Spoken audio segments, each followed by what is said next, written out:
wabarakatuh. Waalaikumsalam warahmatullahi wabarakatuh. wabarakatuh. Saya cepat menjelaskannya, paling lama 15 menit. Siap. Ya, oke. Saya share.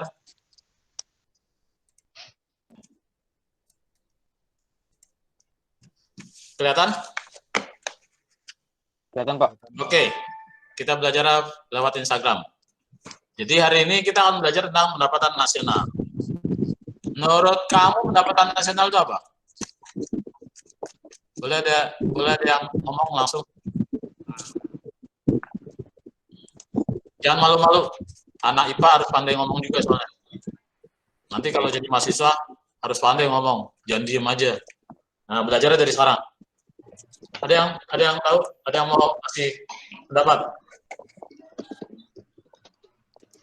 Pendapatan negara, Pak. Bukan, sebentar. Disebutin namanya. Saya catat. Nama saya Firliwa. Pendapatan nasional menurut saya adalah termasuk sebagai pendapatan negara. Oke, terima kasih Firly. Ada yang lain?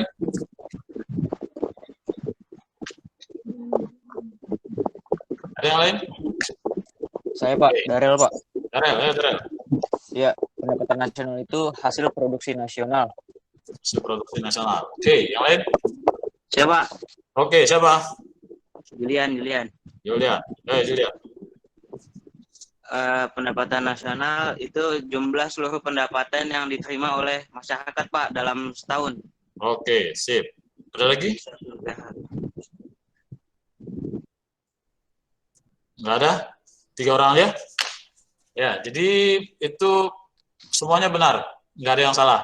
Jadi pendapatan nasional itu merupakan pendapatan yang diterima oleh sebuah negara yang digabungkan dari pendapatan masyarakat dalam waktu 1 tahun.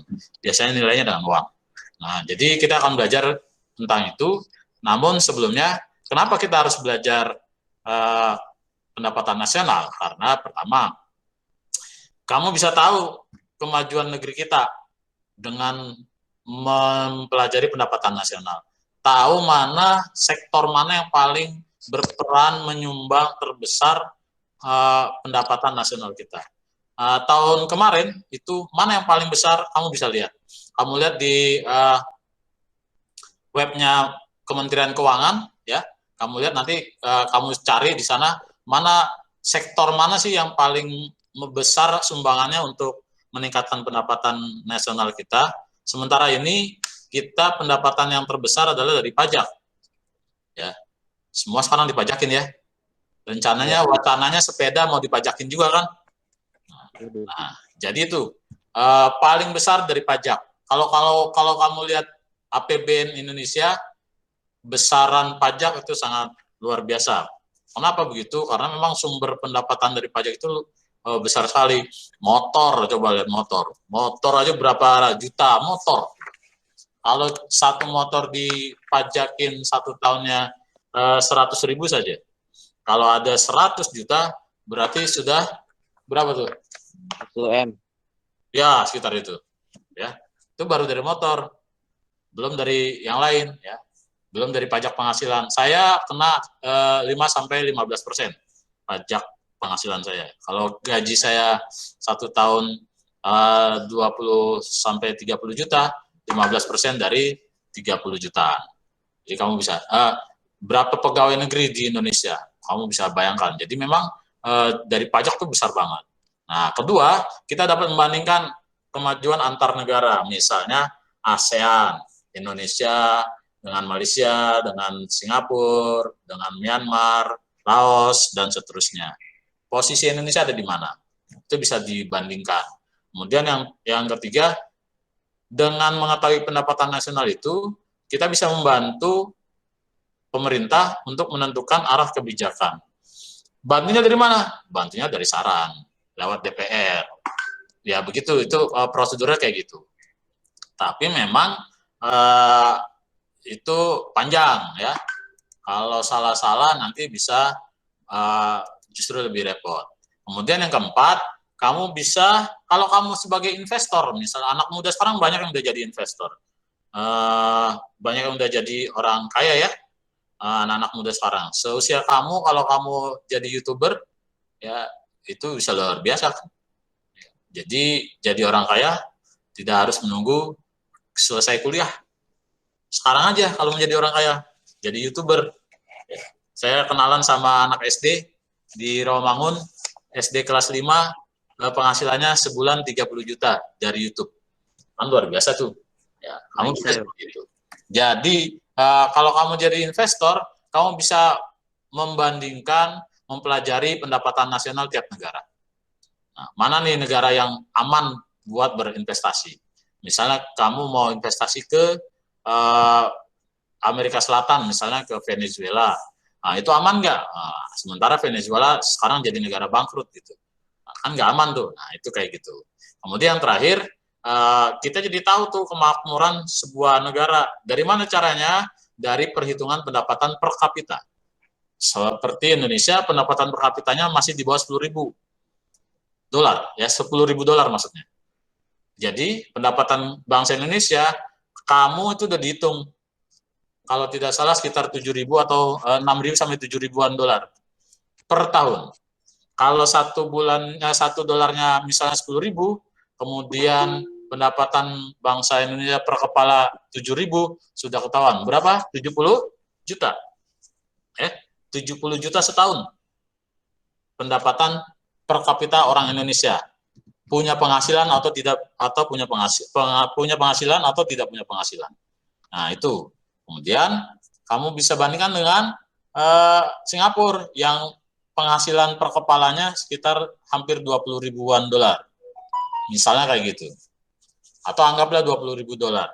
20.000 dolar per kepala dikali 10.000. Berapa? 200 jutaan ya? Iya, Pak. Ya, 200 jutaan. Jadi orang Singapura setahunnya pendapatannya 200 juta. Sementara orang Indonesia 70 juta. Jauh banget, Pak. Jauh, ya. Jadi orang Singapura bisa jalan-jalan keliling dunia, orang Indonesia 70 juta setahun, punya anak 2, anaknya kuliah kedokteran semua, ya, bapaknya tentara gitu. Ya, ketahuan tuh. Ya. Kalau kamu kuliah di kedokteran, di fakultas manapun, fakultas kedokteran universitas manapun, minimal orang tuanya harus menyediakan uang selama 4-5 tahun, itu 500 juta. Kalau kamu mau jadi dokter, orang tua kamu sudah harus punya cadangan sekitar 500 juta. Ya, bayangkan tuh. Ya, kalau kamu nggak pinter-pinter amat, ya harus cari-cari beasiswa supaya bisa jadi dokter.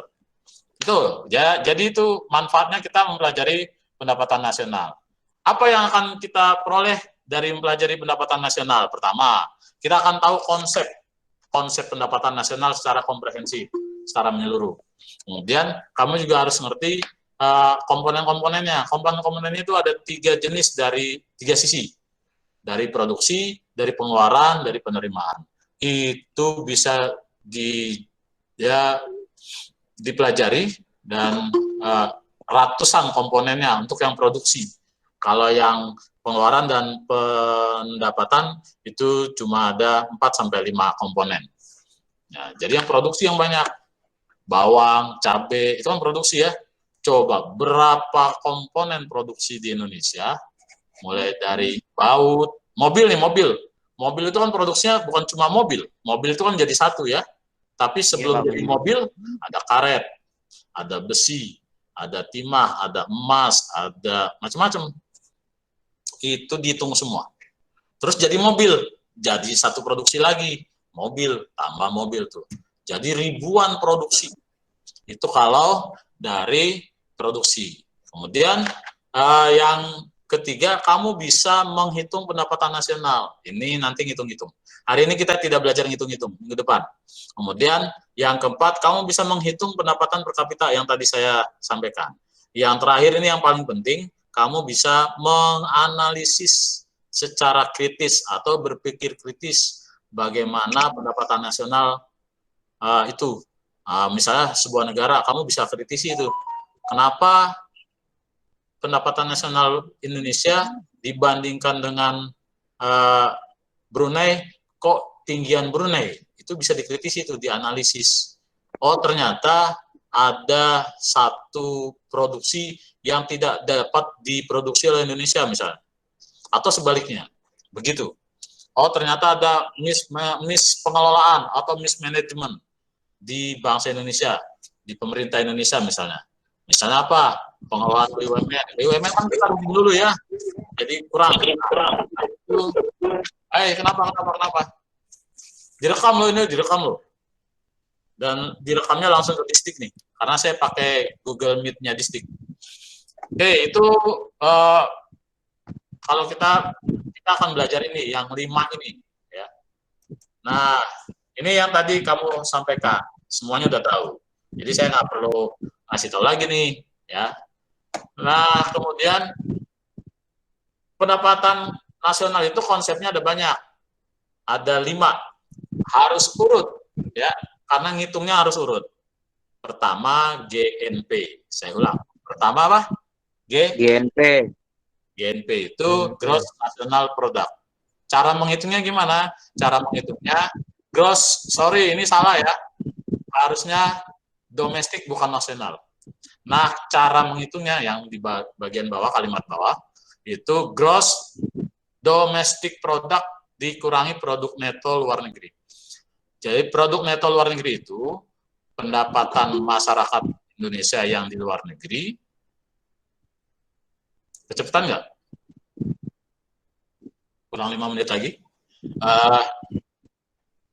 Cara menghitungnya, produk neto luar negeri itu pendapatan orang Indonesia yang kerja di luar negeri dikurangi orang luar negeri yang kerja di Indonesia. Darel, tadi siapa yang blasteran tweetnya? Digala ya, Digala. Saya panggilnya Digala, saya lupa nama depannya. Julian ya? Julian Digala ya? Iya, Pak. Oke, Julian ini kan ekspatriat. Ekspatriat itu orang yang luar negeri kerja di Indonesia. Iya. Nah, kemudian Darel, orang Indonesia yang kerja di luar negeri.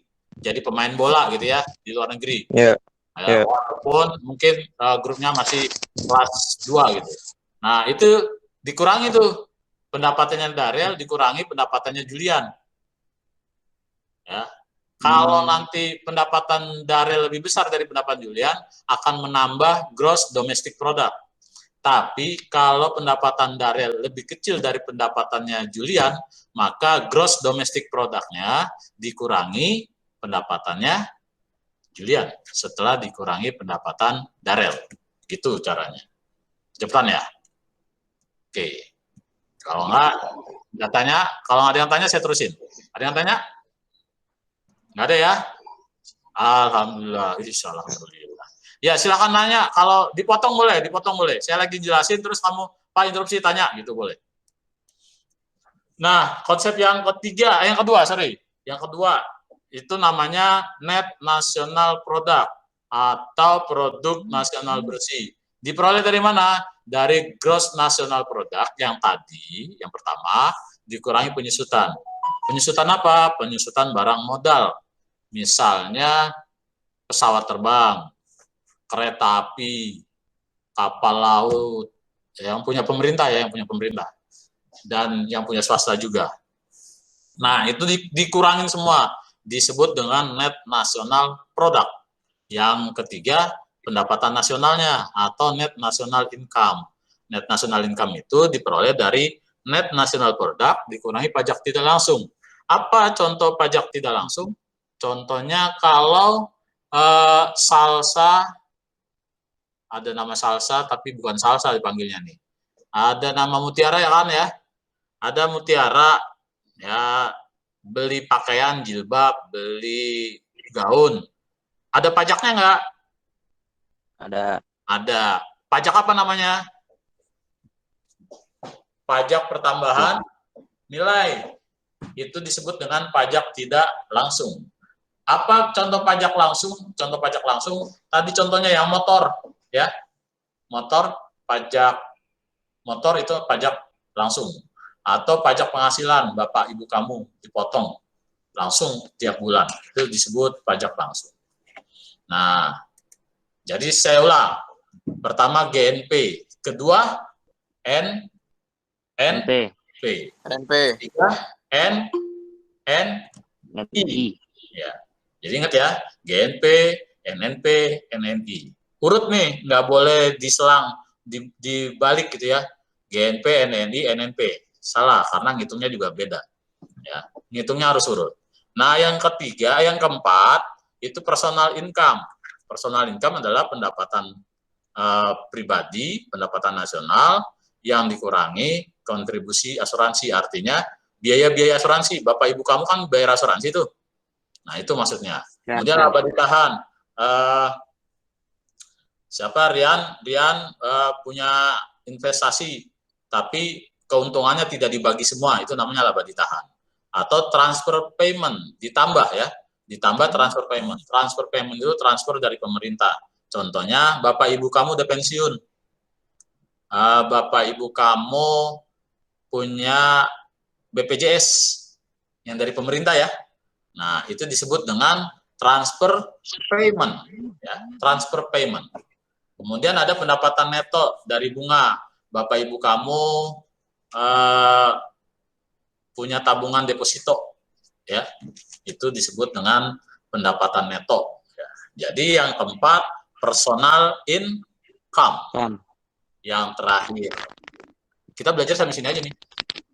Yang terakhir disebut disposable income. Artinya gaji Bapak Ibu kamu yang diterima tiap bulan buat jajan uang kamu, ya, jajanin kamu, bayar listrik, makan sehari-hari. Hai, jangan berisik. Nah, itu yang disebut dengan disposable income. Artinya gaji yang sudah diterima secara langsung, itu disposable income. Diperoleh dari mana? Dari personal income dikurangi pajak langsung. Apa tadi contoh pajak langsung? Masih ingat? Pajak motor. Nah, itu. Pajak motor, pajak penghasilan, ya, itu disebut dengan pajak langsung. Oke. Selesai. Ada yang tanya sampai sini? Nggak ada? Oke. Kalau nggak ada, komunikasinya nanti lewat WA. Hari ini saya tidak ngasih tugas yang berat-berat buat kamu. Ini kamu tahu ini ya? Kamu tahu ini? Tampilan ini? Tampilan Instagram ini? Apa namanya? Berisik. Ada yang berisik. Apa namanya ini? Rel. Berisik rel. Mute. Oke. Ini namanya microblog. Ini namanya microblog. Kalau kamu buka Instagram saya, itu ada di tag sama anak-anak IPA 2. Mereka bikin microblog yang lebih bagus dari saya.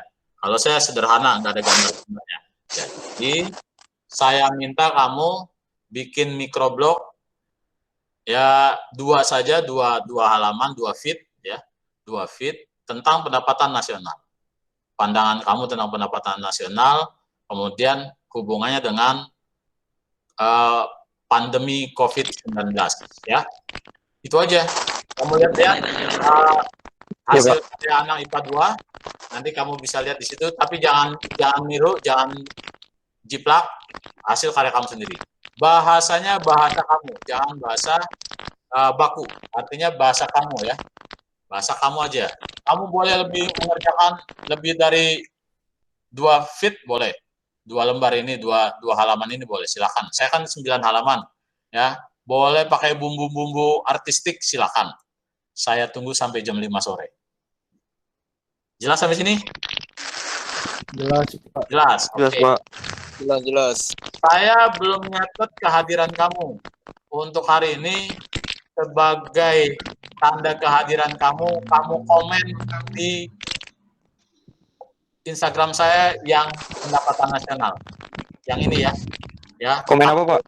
Kamu komen, saya hadir, Pak. Saya akan gitu, terserah. Komennya yang penting. Akun Bapak private. Ada IG, Pak. Akun Bapak private, Pak. Dikunci, Pak. Oh ya, nanti saya buka. Ya. Kalau nggak ada IG, Pak. Kalau nggak ada IG, bikin. Ya Allah. Karena kamu harus bikin microblog dan upload tag ke saya. Gitu ya. Apa, Oke, jelas? Semua Jelas, jelas? Pak. Yang cewek-cewek jelas? Pak, Oke. ininya apaan, Pak? Oke, gitu aja. Isinya tentang pendapatan nasional dan pendapat kamu, pandangan kamu, pendapatan nasional di era pandemi COVID-19. Jelas? Jelas. Oke. Dengan Yoi. bahasa gaul kamu, jangan bahasa resmi. Kamu bisa lihat contohnya dari IPA 2. Ada yang tanya sampai sini? Enggak, Pak. Oke, Ya, Pak. kalau ada